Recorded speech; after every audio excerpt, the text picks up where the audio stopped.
Hi, my name is Dave Bode with Tuts Plus, and thanks for checking out this video. I'm here with my buddy Evan Thorpe, and we're going to talk about guitar tone. And I wanted to talk to Evan because he's got a really cool setup, and I've heard him play, and I've done sound for him a bunch of times, and I thought you guys would get a lot of value out of checking out his guitar setup, and hopefully it'll help you young budding guitar players in navigating your way through the sea of guitar pedals and gear that it's out there. So we're going to take a look at his pedals, his guitar, his amplifier, see how it all works, what he uses to create different tones for different styles, and we're gonna have a lot of fun. So Evan, yeah, take me through your setup here. We see you got a Telecaster. This is some kind of Tweedy amplifier. Walk me through it. Yeah, sure, absolutely. Well, obviously, you know, kind of the bass is obviously the guitar. You always kind of want to start there. I've just got an American-made 90s Tele. I bought this used about 3 years ago, and I just love it. Before then, I'd been using kind of a semi-hollow body with some humbuckers on it. Really like that. But I wanted something with the single coils just to kind of have a little bit more of a cleaner sound, to be able to have something that I could really kind of clean up the tone and have a really nice warm sound. So I got this guy, which these Telecasters are just super versatile. You can really do some nice, aggressive, overdriven stuff, but you can also clean it up and do some really nice kind of warmer, jazz kind of stuff. And then I've got my amp right here, which is actually another 90s American-made Fender Blues DeVille. These guys are massive, so it's a beast to carry around, but I just love the tone out of it. It's really suited me well. This is a 4x10? Yeah. 4x12? Yep, it's a 4x10. What I've done a lot of times in the studio and live, and I know you've done this for me a couple times, is we'll actually mic the front and the back. The front obviously gives you a really nice, kind of clean, aggressive sound, but I've liked miking the back sometimes for some different projects to get a really nice, kind of warm, smooth tone. A lot of the music I've done in the studio kind of calls for that type of sound. So it's a great amp. It's an open back cab, so it gets really loud in the back as well. Usually I have to bury this thing off stage to kind of really get it going. So the guitar goes into the pedal board, and the pedal board goes into the amp.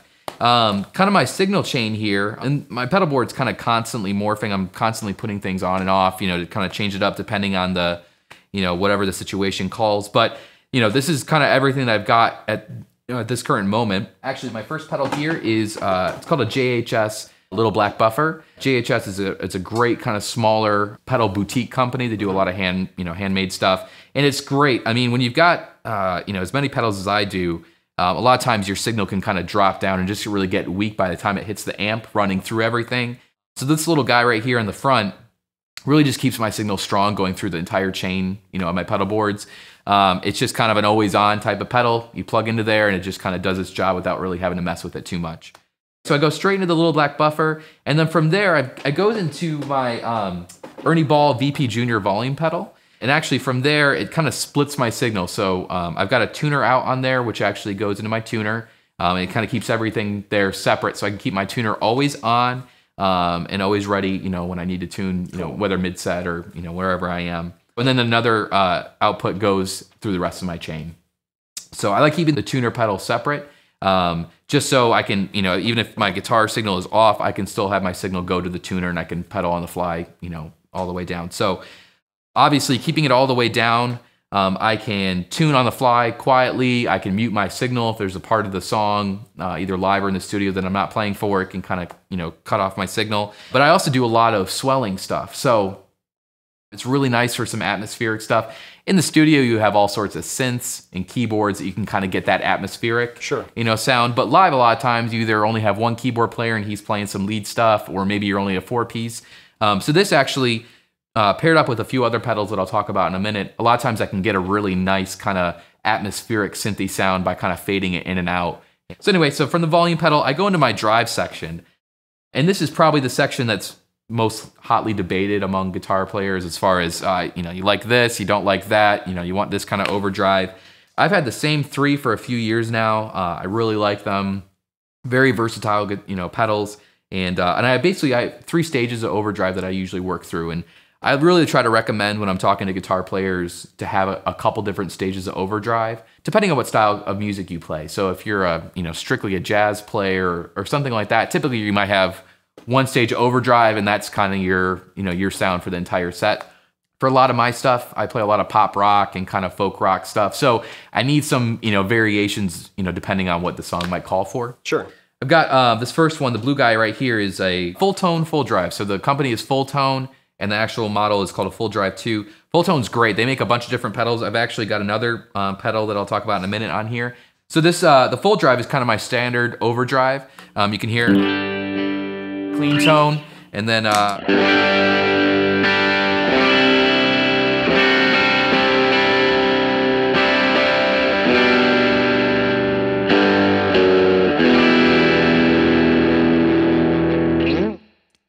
so you can kind of hear, that's just a, it's a pretty light overdrive, but it can really work very well. A lot of times what I'll do in the songs is actually use some different pickup settings and some volume settings on my guitar to kind of give me a couple other stages of overdrive without even changing the pedal. So on my bridge pickup here, it gives it a really,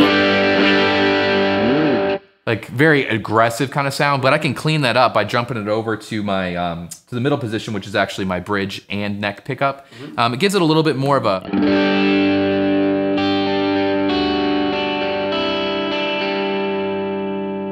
gives it a little bit of a cleaner sound and a little bit of a warmer sound, which I like for some of the kind of interlude stuff where I might be just playing by myself.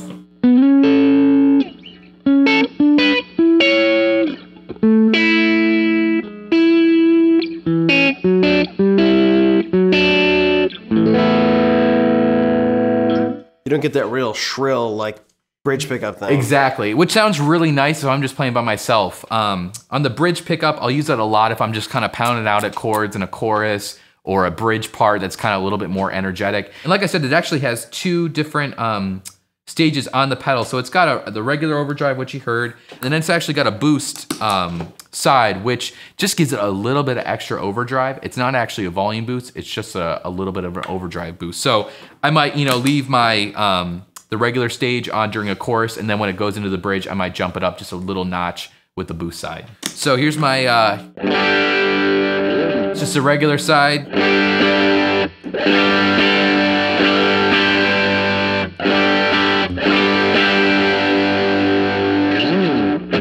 So again, it's not a huge difference. You're not hearing a huge volume jump or anything. It just gives it a little step extra. Like I said, a lot of times I'll use it from a chorus into a bridge, where the bridge might be just a little bit, of a higher dynamic than the chorus might be. From the full drive, I go into my OCD, which is again made by Full Tone. This guy is actually my kind of highest gain overdrive. I'll play around with this depending on the song. So if I know I have a bunch of really high energy songs, I might actually even bump up the drive a little bit more mid-set. On a few of these pedals, I have different settings taped off, which can be really helpful for some people, especially if you have multiple settings on one pedal that you kind of want to change up mid-set. I'll do that a lot with my delay as well, which I'll talk about. But that just, gives me a little bit of a visual reminder in the middle of a set. I don't want to be spending 15 minutes trying to figure out the right, sound for something. I just kind of throw some tape down on there. Same thing with my amp. A lot of times I'll tape off some different settings. So the OCD overdrive is a little bit higher gain. So again, here's my clean sound.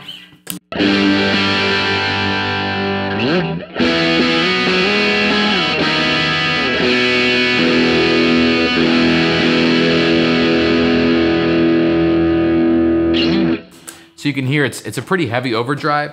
That's with the drive maybe around 1 o'clock. So it's, it can really get up there, but it actually cleans up really nice too. I've used it for some kind of lighter, more melodic stuff, and it works great for that too. It's got a lot of presence. It's a warm body overdrive, and I love it because it has a ton of sustain as well. So, at the end of the song, when you're kind of laying into that, that last hit, you just kind of want to let it sit, it'll just go on forever, which I love, being able to have that kind of sustain on both of these pedals work really well. The last overdrive stage that I have, and I have this one on the end of my overdrive chain for a particular reason, is my TS9. It's an Ibanez Tube Screamer. This guy right here is kind of the gold standard of all overdrives. I don't know how old this thing is, but a lot of the overdrives that you'll see out there today, even the nicer boutique, handmade pedals, are really all kind of based off of the Tube Screamer sound. If I know any guitarists that are just starting to get into pedals and they're kind of trying to expand their sound a little bit, I'll always point them to the Tube Screamer first. Extremely versatile, extremely reliable, and just a really nice transparent overdrive that can work well in a bunch of different ways. I have it pretty low right now as far as the drive setting goes.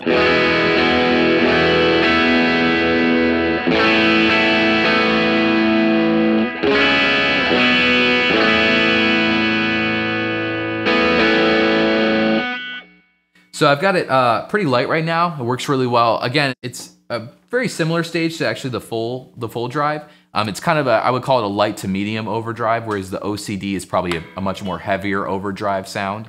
The reason I have it on the end is actually I use it doubled as a boost pedal for my other 2 overdrive settings. So if I'm playing with the full drive in the middle of a song and we're about to go into interlude where I have a solo, or there's just kind of a lead line that I want, a lot of times I'll stack the overdrive. So I'll have my full drive on and I'll stack the tube screamer right on top of it.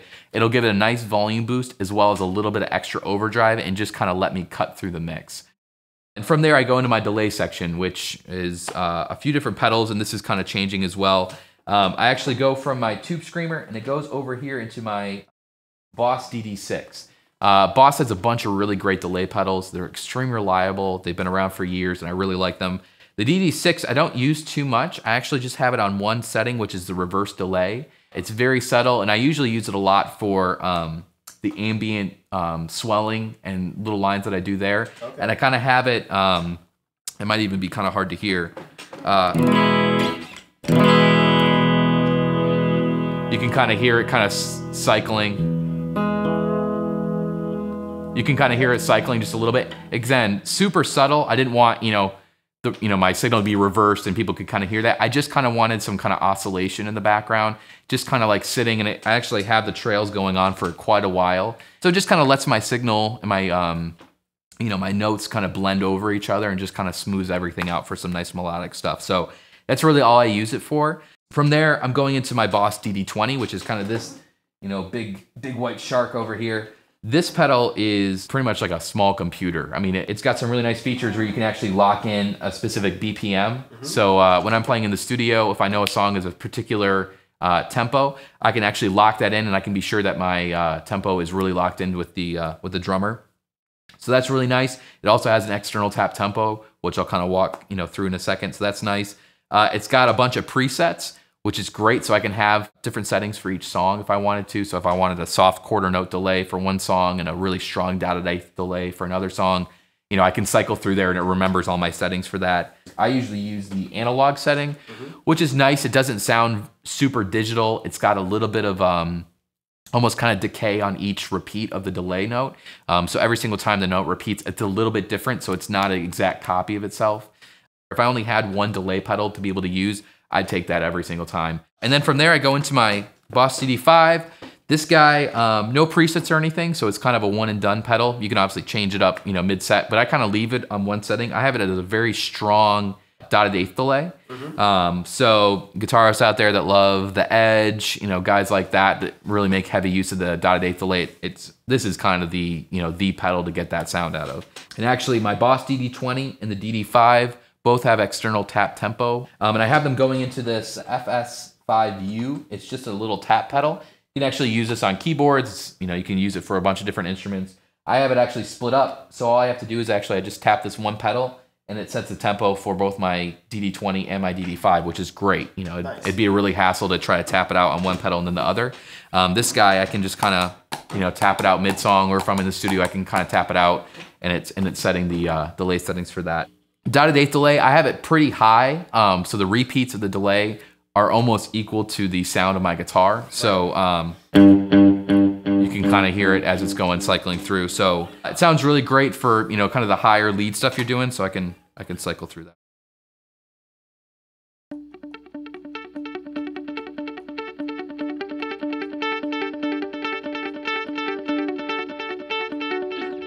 So it's great. I mean, you have to be careful. Sometimes you can kind of, step over yourself as you're playing some different things. So it sounds great when you're doing that kind of hand muted, lead stuff, and it even sounds great doing some high lead stuff. But you want to be careful of the setting. You don't want it to kind of overpower the tone of your guitar. Now you have a lot of feedback on there. You can kind of, just kind of judge it by ear. So obviously, if I turn this down, we can hear it really quick.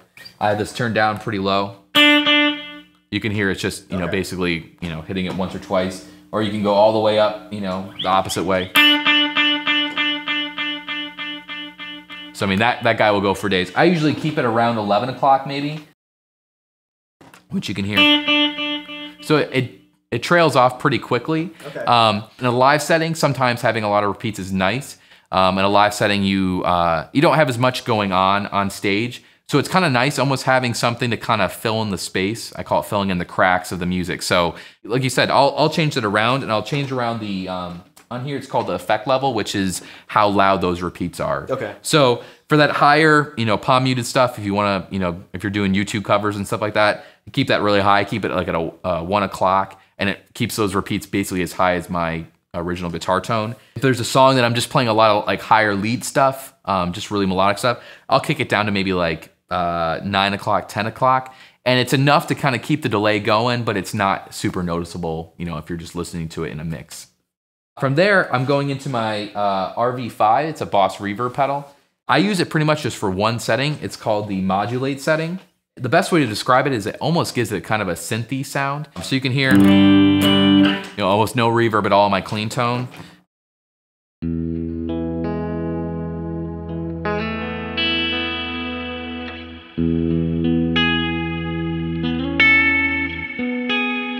It's a great setting, the modulate setting is. It's not like a room reverb or even a spring reverb like you might find on an amp that can be really harsh and kind of, contrasty. This is just very, very pleasant to listen to. It kind of fills in all the cracks of your tone. And I'll bump that effect level, so the amount, of the reverb that's there, I'll bump that around depending on what the setting calls for. When I'm doing the synthy stuff, so I'm doing the swells and everything, I keep the effect level pretty high because you kind of want that, almost kind of a keyboard synth sound in the background. If I'm playing leads with it, I'll bump the effect down pretty low so you can kind of hear it a little bit, but it doesn't overpower the mix. The thing about these reverb pedals as well as the delay pedals that you want to be careful about when you're playing live is I really just leave them on for lead work, so single notes, and lines like that. If you start playing chords over them, it can get really messy, and the repeats of the reverb and the delay pedals can kind of start overlapping each other. Mm-hmm. It can start really making it sound really muddy, and I know as a sound guy, you probably can hear that sometimes. Everything just kind of steps over itself and gets kind of, really muddy. So I usually leave my delay pedals for the most part off if I'm doing a lot of rhythm electric stuff. So if I'm doing a rhythm electric, overdrive, and maybe a touch of amp reverb is kind of where I like to leave it. If I'm doing a lot of lead stuff, I'll use different pedal combos and different things like that. And then lastly, I have this is called an ElectroHarmonix is the company. It's a micropog, and it's a octave pedal. This guy right here is actually not mine. I'm borrowing it from a buddy of mine. But it's a great pedal. If you're doing a lot of kind of pop rock stuff or different things like that, it's great for doing lead stuff. It's a lot of fun to mess around with. You can get some really cool tones out of it. Basically, it's got 3 settings. It's got a dry setting, which is just the amount of your guitar signal coming in, how much you want to leave it the same. It's got a sub-octave, which is obviously dropping you down an octave. Right. And it's got an octave up, which is obviously bringing you up an octave. And the knobs just basically control how much you have in there. So they're like a mix. Exactly, yep. So it's only giving you 1 octave lower and 1 octave higher. It's just how noticeable do you want those octaves to be in your mix. Sure. I have my dry all the way up because I use it for mostly just lead stuff. I don't want it super noticeable. You can actually get some really cool kind of almost organy sounds out of this, but that would be really distracting unless your music calls for it. So I keep my dry all the way up. I keep the sub octave up just a little bit to kind of give it a little bit more body and low end. And then I keep my octave up pretty high because that's actually what I'm using it for, is to kind of give me a higher octave to kind of just really kind of double my guitar part and give it a really nice high sound. So I can give you a demonstration of what it sounds like. Sure. Here's a clean sound. So again, not super noticeable, especially if you have a band surrounding it and it's kind of in the mix. It really doesn't probably sound too different. If I jump this micropog up there, it kind of just gives it a little bit of oomph around that mix and kind of just sets it apart a little bit. So maybe you could kind of show us some of your signature tones, if you will. Yeah. Your go-to things that you like to do when you're playing live and whatnot. Yeah. Well, I mentioned a lot earlier, kind of walking through the pedals, that I do a lot of ambient work. Mm-hmm. This works great in live and studio settings, depending on what kind of the keyboard situation is. For this, a lot of times I'll keep on all my delay pedals and my reverb pedal. My goal with the ambient and kind of swell stuff is really just kind of fill up as much space as possible. So kind of just let it, shimmer in the background.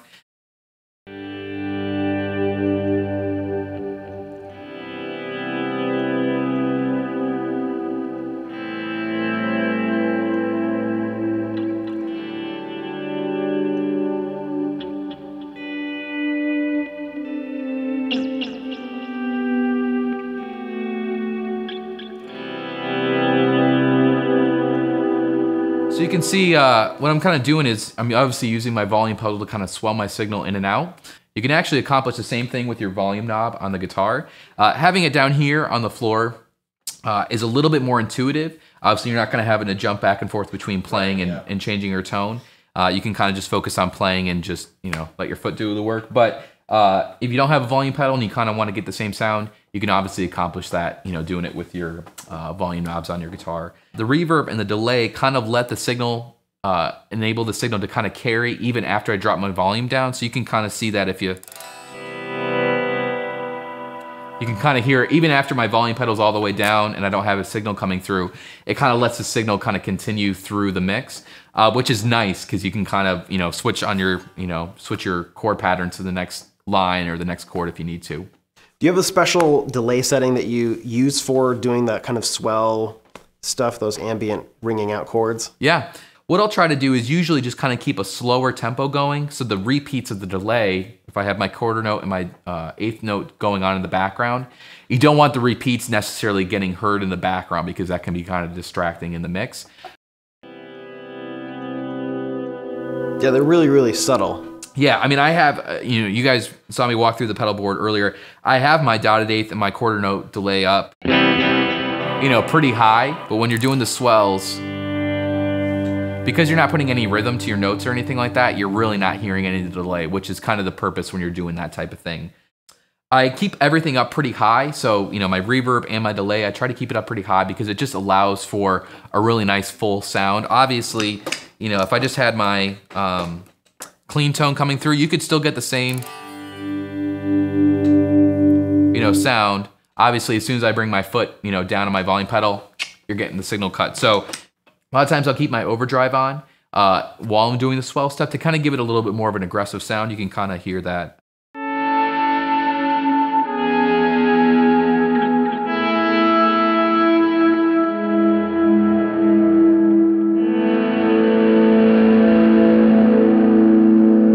Obviously, keeping your overdrive on it is going to keep the signal a lot stronger, you know, even after you back your volume down, which is nice. So that's kind of my, you know, the swelling and the ambient sounds that I get. A lot of times I'll leave my delays and my reverb on if I'm doing some higher solo stuff. So, you know, playing through.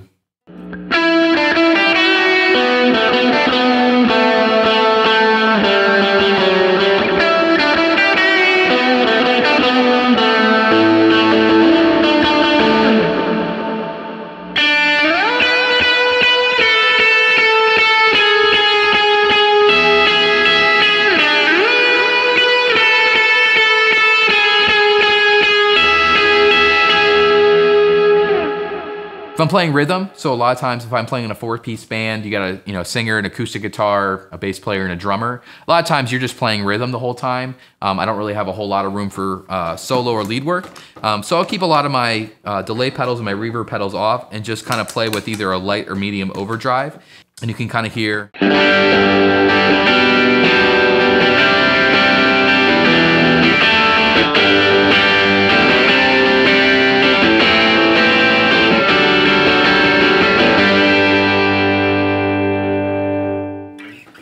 So obviously you want to keep I like to keep a transparent kind of light to medium overdrive so it's not overpowering the mix. Obviously if you're playing something a little bit heavier, so you're playing some alternative rock, you might want a heavier overdrive state.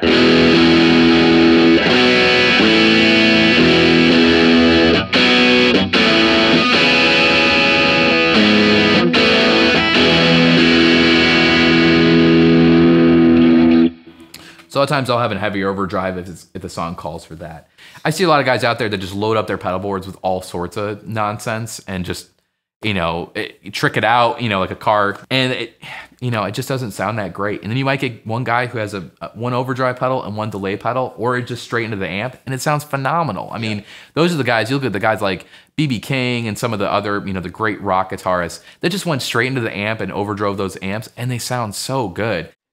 So there you go. It's some great advice there. I think the takeaway here is, you know, really get out there and test a lot of things and try and get the most out of the stuff that you have. You know, if you get one pedal, you know, really explore the tonal possibilities that you can get with that pedal. So thanks a lot, Evan, for walking us through your gear here. I think a lot of people will get a lot of good use and value out of your tips and advice.